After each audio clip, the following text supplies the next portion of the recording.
Compose ako English song, tapos love song. Long story short, ginawa ko siyang heartbroken at ginawa ko siyang Tagalog. Gusto ko yun. Tapos, kwento ko siya.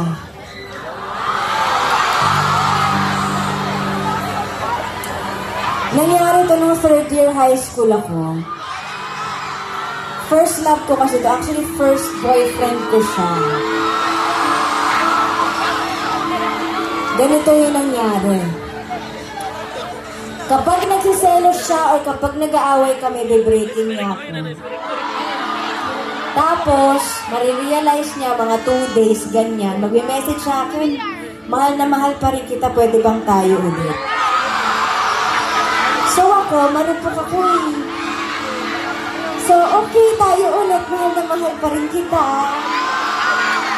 So, paulit-ulit na nangyayari na nakikiusap na ako na sana wag niya nang ulitin. Pero nakikipag-break pa rin, binabalikan ko naman. Hanggang sa napagod na ako, tuluyan ko na siyang iniwan.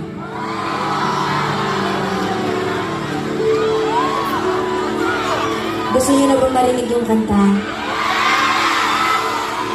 Ang kantang to, ang title, O Bakit Ba? Pag sinerch nyo sa Spotify, wag O. Walang H, yung O. O lang. O bakit ba? Okay? Pero, meron akong gustong gawin. Check ko muna to 1, 2, oh, yes.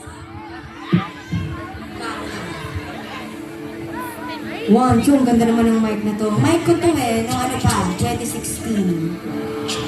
1, 2. Ganda ng tunog.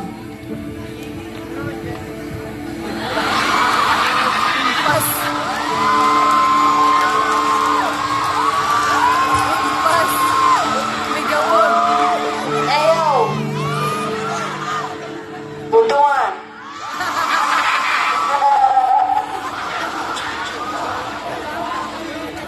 Gagamitin ko to, ha?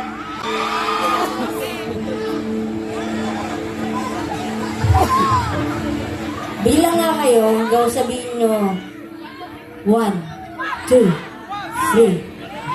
Okay, 1, 2, 3.